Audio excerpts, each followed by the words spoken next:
आज हम आपके साथ सीबीएसई 12th क्लास हिस्ट्री का पाठ 5 का पार्ट 1 यात्रियों के नजरिए डिस्कस करेंगे। 4 पार्ट हम आपके साथ डिस्कस कर चुके हैं। उनके सभी पार्ट पहले से डिस्कस हैं। आप उन्हें हमारी प्लेलिस्ट में जाकर के देख सकते हैं। देखने से पहले आपसे निवेदन है कि उसको लाइक जरूर किया करें। हम आपके लिए पूरा सिलेबस तैयार कर रहे हैं। यह एक इजी लर्निंग के लिए बहुत अच्छा होगा। आप कहीं पर भी अपना मोबाइल खोल करके इन लेसन को सुन सकते हो, समझ सकते हो, याद कर सकते हो। तो एक लाइक तो बनता है हमारे हक में, इसलिए जब भी आप खोलते हैं हमारे चैनल को तो लाइक जरूर करिए। अब हम आते हैं अपने पाठ पर। पाठ है 5 यात्रियों के नजरिए। इसको 3 पार्ट में, 3 यात्री थे तो तीनों यात्रियों को अलग अलग पार्ट में हम डिस्कस करेंगे। तो पहला पार्ट है आज पार्ट 5 का, यात्रियों के नजरिए का। उसे हम आपके साथ डिस्कस करते हैं।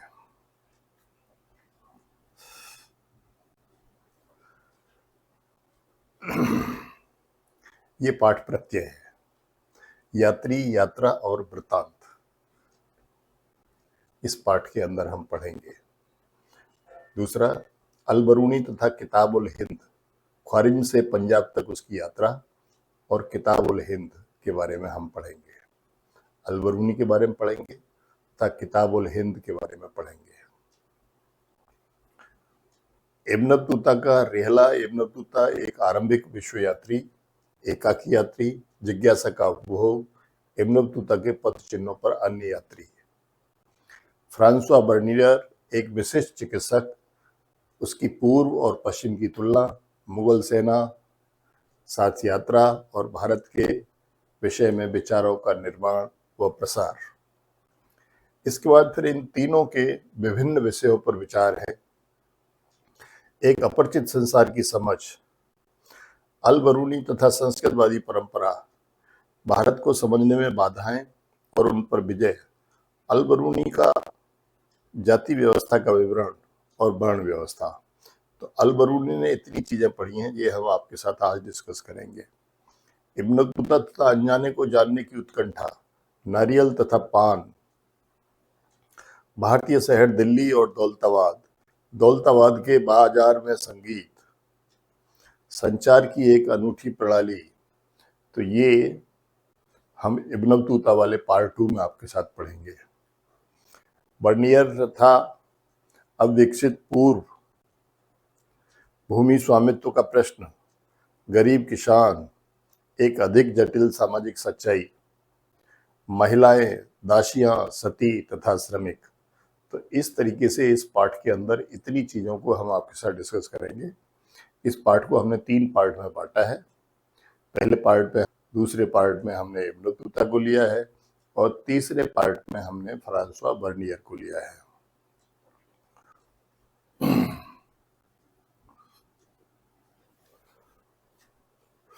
यात्री, यात्रा और वृत्तांत। महिला और पुरुष निम्न कारणों से यात्रा करते हैं। बात यह आती है कि क्यों लोग एक स्थान से दूसरे स्थान पर जाते आते रहते हैं, क्यों वो अपने स्थान पर ही टिक करके क्यों नहीं रहते हैं। कोई कहीं जाता है, कोई कहीं जाता है। तो ये महिला और पुरुष सभी एक स्थान से दूसरे स्थान पर जाते रहते हैं। तो उसके क्या कारण हैं? कार्य की तलाश में जाते हैं, रोजी रोटी, कार्य कहीं मिल जाए तो उसकी तलाश में लोग एक स्थान से दूसरे स्थान पर जाते हैं। दूसरा, प्राकृतिक आपदाओं से बचाव के लिए जाते हैं। यदि इस स्थान पर प्राकृतिक आपदा आ रही है तो उससे बचने के लिए वो दूसरे स्थान पर जहां प्राकृतिक आपदा नहीं है वहां जा सकते हैं। तो 2 बातें हो गई, एक कार्य की तलाश के लिए, दूसरा प्राकृतिक आपदा से बचने के लिए, तीसरा व्यापार के लिए। व्यापार के लिए भी एक स्थान से दूसरे स्थान पर जाना पड़ता है, क्योंकि एक ही स्थान पर रह करके व्यापार नहीं हो सकता। कहीं से कच्चा माल लाना है, कहीं बाजार की उपभोक्ता को देखते हुए तैयार माल पहुंचाना है, तो इसके लिए आवागमन होता रहता है। चौथा है सैनिक कार्यों के लिए। अब जो लोग सेना में भर्ती हैं उनको युद्ध के लिए एक स्थान से दूसरे स्थान पर जाना ही पड़ता है। तीसरा, पुरोहितों के रूप में, यदि आप पुरोहित हैं तो आपको कर्म कांड कराने के लिए एक स्थान से दूसरे स्थान पर जाना ही पड़ेगा। जहां पर भी लोग आपको बुलाएंगे वहां आप जाएंगे, क्योंकि आपको दक्षिणा मिलनी है।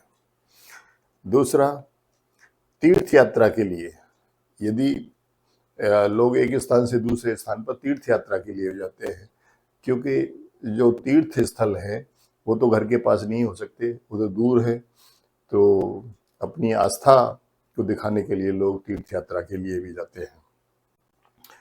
और कुछ लोग साहस की भावना से प्रेरित होकर के भी जाते हैं, यानी वो सोचता है चलो फलानी चीज है उसको हम देखेंगे, वहां जाकर के देखेंगे। तो बहुत सारे जोखिम होते हुए भी लोग अपने साहस से भरे होते हैं और उस स्थान पर जाने की सोचते हैं। तो यात्रा क्यों करते हैं लोग, उसके ये कारण है। कार्य की तलाश में, प्राकृतिक आपदाओं से बचाव के लिए, व्यापार के लिए, सैनिक कार्यों के लिए, पुरोहितों के रूप में, तीर्थ यात्रा के लिए, तथा साहस की भावना से प्रेरित होकर। 1 2 3 4 5 6 7 कारण हैं। इन 7 कारणों से लोग, महिला और पुरुष जो है, यात्राएं करते हैं। अब देखिए, ये यात्राएं करने की जो लोगों की आदत है ये बहुत पुरानी है। अब इसमें आप देखिए, नाव में यात्रा करते हुए लोगों की मिट्टी की मूर्ति है एक, ये नाव बनी हुई है और इस नाव में लोग बैठे हुए हैं, कुछ खड़े हुए हैं, तो वो जो है यात्रा कर रहे हैं। अब आप देखिए, मूर्तियां भी इस तरह की बनाई जाने लगी है कि लोग यात्रा करने के शौकीन होते थे। अब देखिए, ये जल मार्ग की यात्रा है, जैसे नाव में बैठ करके लोग कर रहे हैं, तो आना जाना लोगों की एक आदत है, और उसके आने जाने के जो कारण हैं वो है 7 कारण। ठीक, तो उन 7 कारणों की वजह से लोग एक स्थान से दूसरे स्थान पर आते जाते रहते हैं। अब देखिए, ये मथुरा से मिली एक मूर्ति है जिसमें यात्री दिखाए गए हैं। देखिए, ये एक बैलगाड़ी है, इस बैलगाड़ी में बैठकर कुछ घोड़ों पर चल करके और यात्रा कर रहे हैं, कुछ पैदल चल रहे हैं, यात्रा कर रहे हैं। यानी यात्रा करने का जो नियम है वो लोगों में प्राचीन काल से ही है, और लोग एक स्थान से दूसरे स्थान की यात्राएं करते रहते हैं।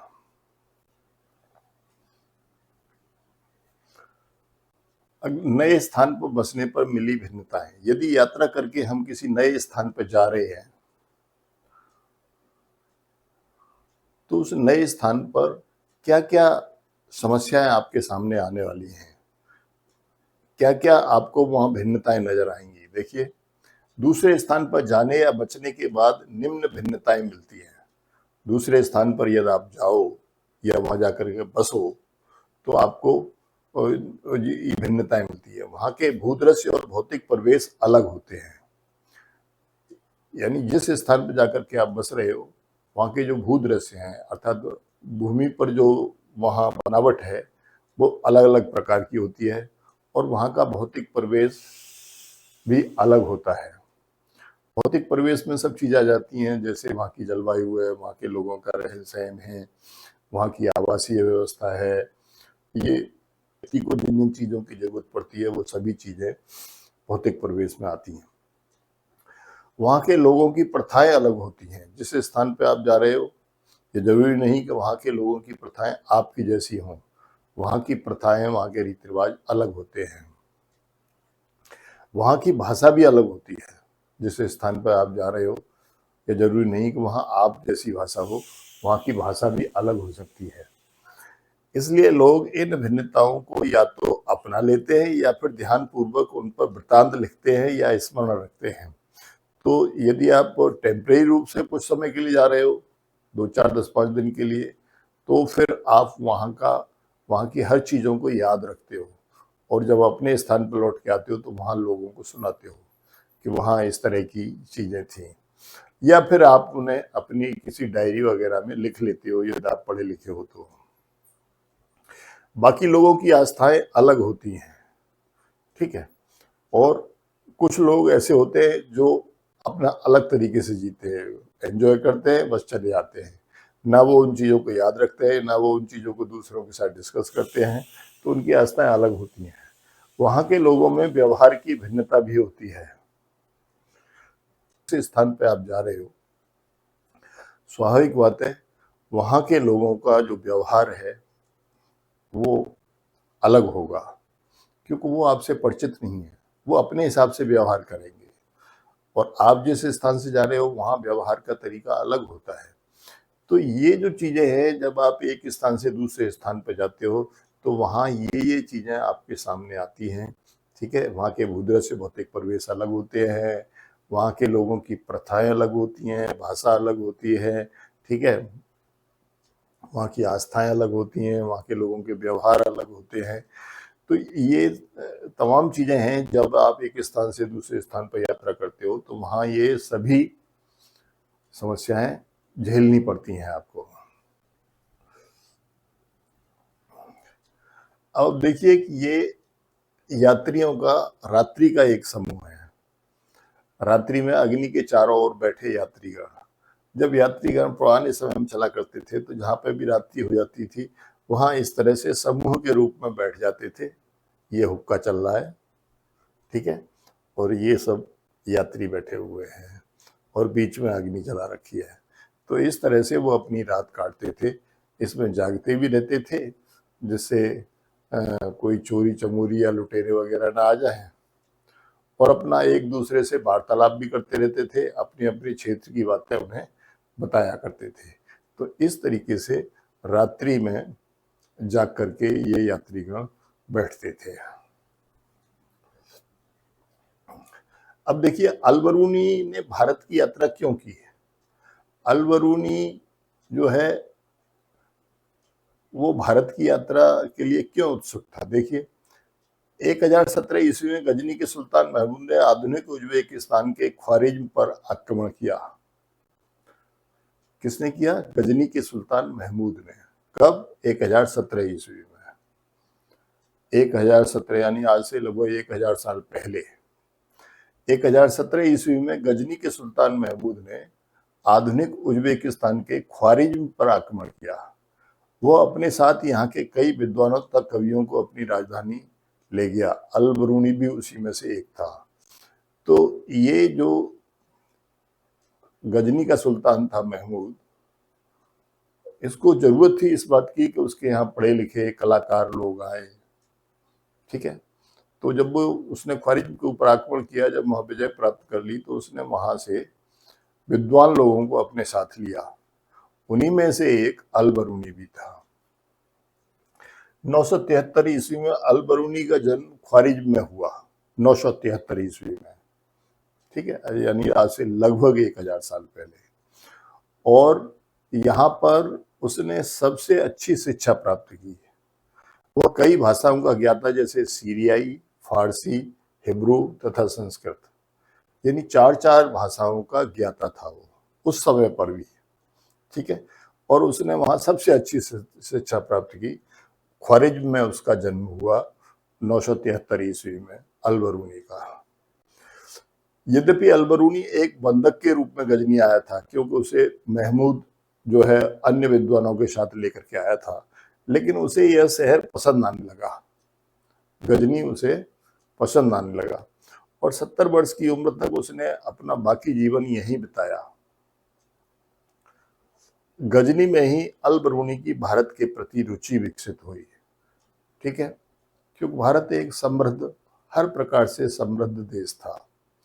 गजनी मरुस्थलीय पठारी क्षेत्र था और वहाँ के जो सुल्तान या जो भी शासक होते थे वो भारत की तरफ हमेशा लालाय दृष्टि से देखते थे। वहाँ की जनता भी देखती थी, इसीलिए वो भारत पर आक्रमण करते थे और भारत को लूटते थे। उसने संस्कृत में रचित खगोल विज्ञान, गणित और चिकित्सा संबंधी कार्यों का अरबी भाषा में अनुवाद किया। तो संस्कृत भाषा में यहाँ पर भारत में जो खगोल विज्ञान था, गणित था और चिकित्सा संबंधी कार्य थे, जैसे आपको पता है कि हमारे यहाँ 2 चिकित्सक बहुत पुराने हुए, इसमें एक 2000 साल पहले के थे, एक 2600-2700 साल पहले के थे, एक चरक थे और एक सुश्रुत थे। ये दोनों ही तक्षशिला के पढ़े हुए डॉक्टर थे, ठीक है। इन्होंने अपनी अपनी पुस्तकें लिखी थी। चरक ने चरक संहिता लिखी, सुश्रुत ने सुश्रुत संहिता लिखी। तो उन चीजों को देख करके उसने चिकित्सा संबंधी जो कार्य थे उसका भी अरबी भाषा में अनुवाद किया। अब आप देखिए कि वो भारतीयों के ज्ञान को किस तरीके से दूसरे देशों के लिए भी सुलभ बना रहा है, जिससे वहां के लोग भी अपनी भाषा में उसे पढ़ करके अपनी चिकित्सा कर सकें। जो पंजाब गजनी साम्राज्य का हिस्सा बना, यहाँ के स्थानीय लोगों से संपर्क और आपसी विश्वास बढ़ाकर यहाँ के धर्म तथा दर्शन का ज्ञान करने के लिए संस्कृत भाषा का अध्ययन किया। तो पंजाब का कुछ क्षेत्र भी उसके अधिकार में आ गया था गजनी के में। तो जब वो उसने पंजाब के लोगों से संपर्क बढ़ाया तो यहाँ के ज्ञान विज्ञान को समझने के लिए, यहाँ के साहित्य को समझने के लिए, यहाँ के धर्म शास्त्रों को समझने के लिए उसे संस्कृत की नॉलेज की जरूरत थी। इसलिए उसने संस्कृत की भी पढ़ाई की और पढ़ाई करने के बाद इन सब चीज़ों को उसने समझा। तो कितना लगन है उसकी, देखिए आप, कि वो दूसरे देश की संस्कृति को, दूसरे देश के आचार विचार को, दूसरे देश के ज्ञान विज्ञान को समझने के लिए उस देश की भाषा को भी समझ रहा है। अब देखिए, ये पुराने समय में जो शिष्य और गुरु होते थे वो इस तरह से होते थे। एथेंस के एक राजनेता एवं कवि सोलोन विद्यार्थियों को संबोधित कर रहे हैं। ये 600 ईसा पूर्व का चित्र है, ठीक है। ये सोलोन है। एथेंस जो है वो यूनान की कैपिटल था, यूनान की राजधानी थी, जहां का सिकंदर था। तो ये सोलोन के समय पर या उसके बाद ही अरस्तु, सुकरात, प्लेटो, ये दार्शनिक भी यूनान में पैदा हुए थे। तो वहीं पर ये सोलोन भी थे जो अपने शिष्यों को पढ़ा रहे हैं, समझा रहे हैं। तो आप देख सकते हो कि प्राचीन काल में भी ज्ञान विज्ञान जो गुरु लोग हैं वो अपने शिष्यों को दिया करते थे, पास बैठा के देते थे, ठीक है, उन्हें समझाया करते थे। तो ज्ञान की परंपरा ऐसे ही चलती है, गुरुओं से शिष्यों पर आती है, शिष्य फिर गुरु बन जाते हैं, वो फिर आगे आने वाली पीढ़ी के शिष्यों को सिखाते हैं। तो ये ज्ञान की परंपरा इसी तरह से चलती है और इसको हमें ठीक से समझना चाहिए। अब देखिए, ये अल-बरूनी साहब हैं, ठीक है, 973 में जन्मे अल-बरूनी साहब, ख्वारिज में जन्मे थे, उज्बेकिस्तान के ख्वारिज में, ठीक। 4 भाषाओं के ज्ञाता थे, ठीक। और भारत को जानने के लिए इनकी बड़ी उत्कंठा थी। तो ये जब सुल्तान महमूद ने भारत के ऊपर आक्रमण किया तो ये उनके साथ चले आए, ठीक। और वो तो युद्ध में रहे, इन्होंने यहाँ के ज्ञान विज्ञान को समझने की कोशिश की है। अब देखिए, ये दुनिया का मानचित्र है, आपको दिख रहा होगा क्लियर। ये हमारा देश भारत है, ये अरब देश है, ये अरब सागर है, ये लाल सागर है, ये इधर यूरोप है, तो ये मध्य एशिया है। ये मध्य एशिया में उज्बेकिस्तान है, उज्बेकिस्तान के पास ये ख्वारिज में है, ठीक है। तो यहाँ पर अल-बरूनी का जन्म हुआ और यहाँ से वो सुल्तान महमूद के साथ गजनी आया। ये गजनी है, ठीक है, ये अफगानिस्तान की कैपिटल थी गजनी। यहाँ आया और यहाँ जब सुल्तान महमूद ने भारत के ऊपर आक्रमण किया तो वो जो है उसके साथ फिर पंजाब और भारत के पश्चिम उत्तर सीमा प्रांत में आया और यहाँ पर उसने अपना उद्देश्य पूर्ण करने के लिए प्रयास किया। किताब उल हिंद, इसने एक पुस्तक लिखी। जब इसने भारत की यात्रा की तो भारत की यात्रा के समय पर इसने एक पुस्तक लिखी। उस पुस्तक का नाम था किताब उल हिंद, ठीक।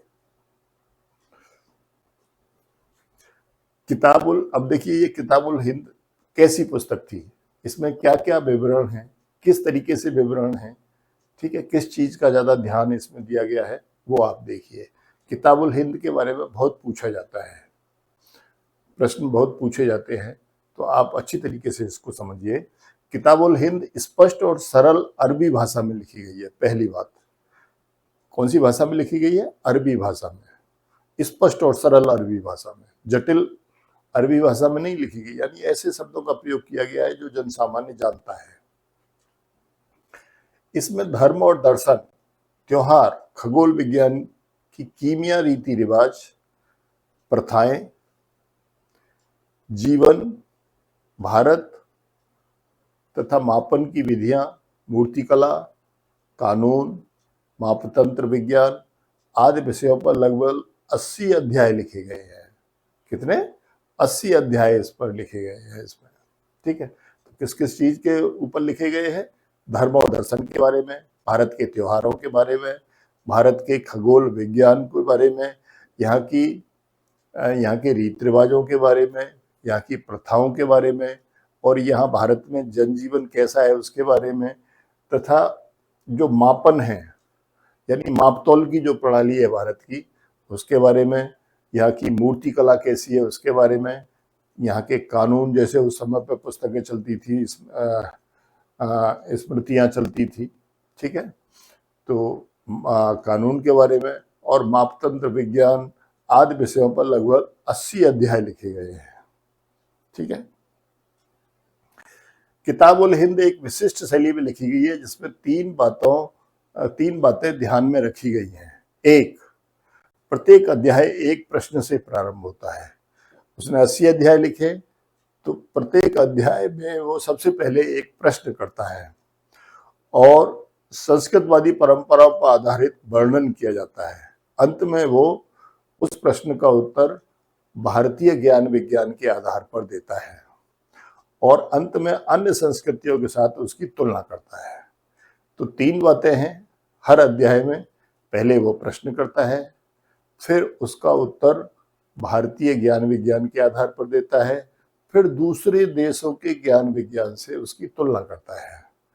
तो हर अध्याय में उसने इन 3 बातों को ध्यान में रखा है। अल-बरूनी ने इसे ज्यामितीय संरचना की तरह से लिखा है क्योंकि गणित की ओर उसका झुकाव था।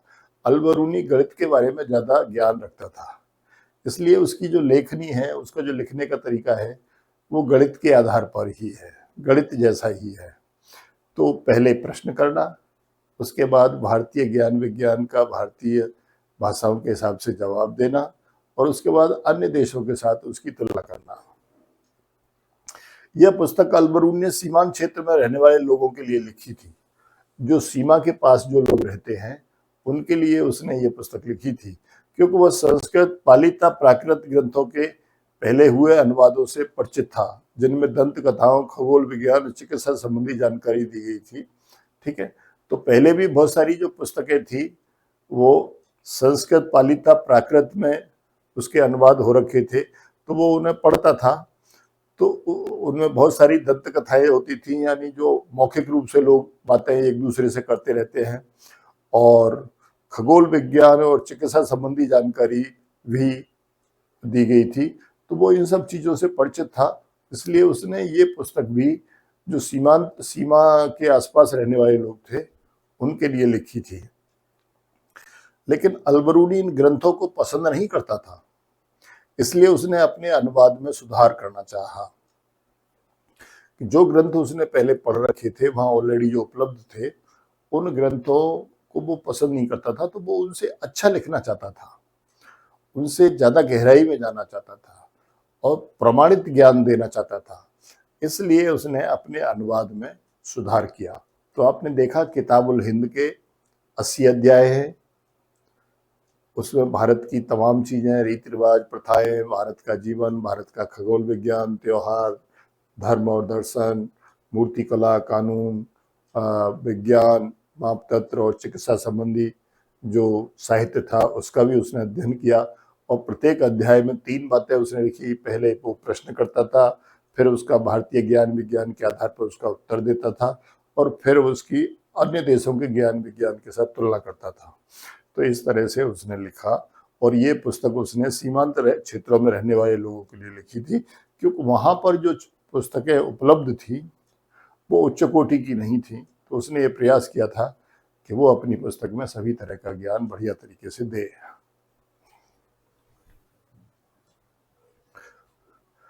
अब देखिए, हिंदू किसे कहा जाता है? हिंदू, ये हिंदू शब्द आजकल तो बहुत प्रचलित है, लेकिन ये शुरुआत कैसे हुई और क्यों कहा जाता था, किसको कहा जाता था?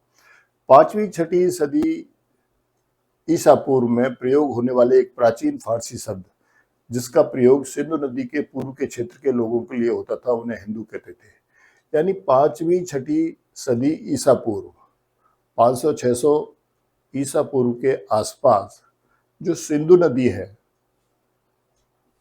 सिंधु नदी से पूर्व की दिशा में जो रहने वाले लोग थे, उनको हिंदू कहा जाता था। चाहे वो किसी भी जाति के हों, किसी भी धर्म को मानने वाले हों, उन सबको हिंदू कहा जाता था, जो सिंधु नदी से पूर्व की ओर रहते थे। और ये शब्द प्राचीन, ये फारसी शब्द है, तो फारसी भाषा के लोगों ने इस शब्द का उद्भव किया, उपयोग किया, प्रयोग किया। अरबी लोगों ने फारसी के शब्द को जारी रखा और इस क्षेत्र को अल हिंद, यहाँ के निवासियों को हिंदी कहा गया। ठीक है, तो जो अरबी लोग थे उन्होंने भी फारसी भाषा की तरह से, उन्होंने भी सिंध से पूर्व में रहने वाले लोगों को, उस क्षेत्र को तो अल हिंद कहा और उसके निवासियों को हिंदी कहा। ठीक है, तो ये जो नाम हिंदू दिया गया है, ये सिंधु नदी के कारण दिया गया है। सिंधु से पूर्व की ओर रहने वाले लोगों को सबको सिंधु या हिंदू कहा जाता था। कुछ समय बाद तुर्कों ने सिंधु नदी से पूर्व में रहने वाले लोगों को हिंदू, उनके निवास क्षेत्र को हिंदुस्तान तथा उनकी भाषा को हिंदवी नाम दिया। ठीक है, किन लोगों ने? तुर्कों ने, क्योंकि ये सब पश्चिम से आए थे और सिंधु नदी से पूर्व में रहने वाले लोगों के लिए ये विशेष शब्दों का इस्तेमाल करते थे, ठीक उसी तरीके से जैसे हमारे देश के लोग इन लोगों के लिए करते थे।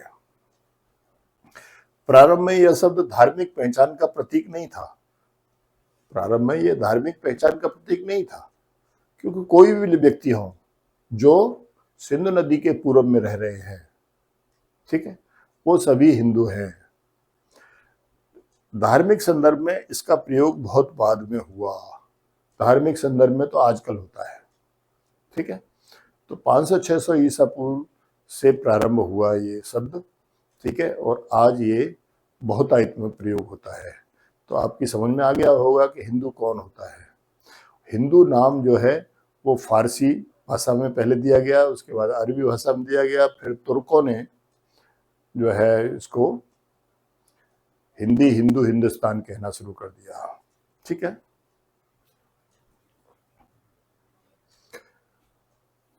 अब देखिए, अल-बरूनी भारत तथा संस्कृतवादी परंपरा। अल-बरूनी जब भारत में आया तो उसने भारत में क्या देखा और यहाँ की संस्कृतवादी जो परंपरा थी उससे उसने क्या सीख ली, तो ये इसमें है। ये प्रश्न पूछा जाता है अक्सर करके कि अल-बरूनी ने भारत तथा संस्कृतवादी परंपरा के विषय में अपने विचार क्या रखे हैं। तो अल-बरूनी को अपने निर्धारित उद्देश्य को प्राप्त करने में आने वाले अवरोधों की चर्चा की है। तो अल-बरूनी यहाँ किस बात के लिए आया था? भारत के ज्ञान विज्ञान को सीखने के लिए और उस पर आधारित पुस्तकों लिखने के लिए, जिससे कि वो दुनिया में उन पुस्तकों को भेज सके। तो उसे अपने जो इस उद्देश्य को लेकर के जब वो भारत आया था तो उसे यहाँ बहुत सारी समस्याओं का सामना करना पड़ा। पहला अवरोध भाषा, जैसे संस्कृत, अरबी और फारसी से इतनी भिन्न थी कि विचारों और सिद्धांतों को एक भाषा से दूसरी भाषा में अनुवादित करना आसान नहीं था। संस्कृत जो है वो अरबी और फारसी से बहुत भिन्न भाषा थी, तो इतना सरल नहीं था उसको सीखना, क्योंकि एक ही वस्तु के लिए कई शब्द और एक ही शब्द के लिए कई वस्तुएं जानी जाती थी। ठीक है, संस्कृत में एक ही वस्तु के लिए कई शब्दों का प्रयोग होता था। ठीक है, और कई वस्तुएं एक ही शब्द से जानी जाती थी। तो ये जो है अल-बरूनी के लिए एक समस्या थी संस्कृत को समझना। दूसरा अवरोध धार्मिक अवस्था और प्रथा में भिन्नता थी। दूसरा अवरोध ये था कि उसकी जो धार्मिक अवस्था थी, उसके यहाँ की जो प्रथाएं थी, वो भारत में नहीं थी। भारत की प्रथाएं भिन्न थी। तो यह एक बहुत बड़ी समस्या उसके सामने दूसरी थी। तीसरा अवरोध यह था कि ब्राह्मणों का स्वयं का अभिमान था, क्योंकि अलबरूनी पूरी तरह से ब्राह्मणों द्वारा रचित वेदों, पुराणों, भागवत गीता, पतंजलि की कृतियां तथा मनुस्मृति के असों से ही भारत वर्णन कर पाया। तो यहाँ पर जो ब्राह्मण लोग थे वो अपने ज्ञान विज्ञान को दूसरों को देने में, विशेष रूप से दूसरे धर्म के लोगों को देने में, विशेष रूप से बाहर से आए हुए लोगों को देने में बड़ा संकोच अनुभव करते थे, और वो अपने ज्ञान विज्ञान को दूसरे लोगों के साथ बांटना नहीं चाहते थे। ठीक है, तो अलबरूनी को ब्राह्मणों के इस व्यवहार का भी सामना करना पड़ा, क्योंकि उसे क्या जानना था, उसे वेद जानने थे, पुराण जानने थे, भगवत गीता जाननी थी, पतंजलि ने जो भावाष्य वगैरह लिखे हैं वो जानने थे, मनुस्मृति जाननी थी। तो इन सब चीजों को जानने के लिए सभी संस्कृत के ग्रंथ थे और जटिल संस्कृत का प्रयोग इनमें किया गया था। तो उसे भारतीय विद्वानों के की सीख की, उनके सहयोग की बहुत जरूरत थी, और वो यहाँ के ब्राह्मणों ने उसको इतना आसानी से नहीं दिया।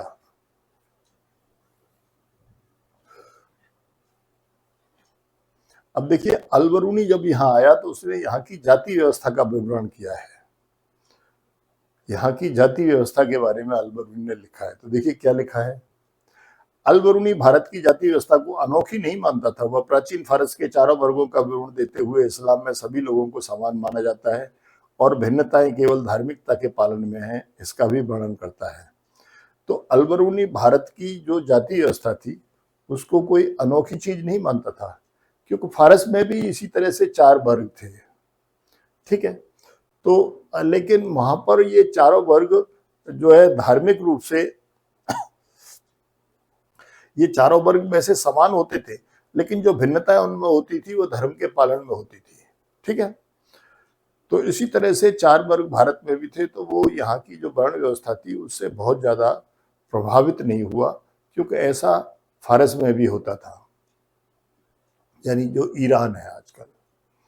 वो जाति व्यवस्था की ब्राह्मणवादी व्याख्या को मानते हुए भी अपवित्रता की मान्यता को अस्वीकार करता है। अलबरूनी जैसे भारत में ब्राह्मणों ने कहा कि भाई ये अछूत है, ये अपवित्र है। ठीक है, तो वो इस बात को नहीं मानता कि कोई अछूत है, क्योंकि उसका ऐसा मानना है कि जो चीज एक बार अपवित्र हो जाती है वो अपनी पवित्रता को पुनः पाने के लिए प्रयास करती रहती है, और वो उस प्रयास में सफल भी होती है, यानी अपने को पवित्र भी कर लेती है। ठीक है, और सफल भी होती है, जैसे कि सूर्य और हवा, समुद्र का पानी और नमक।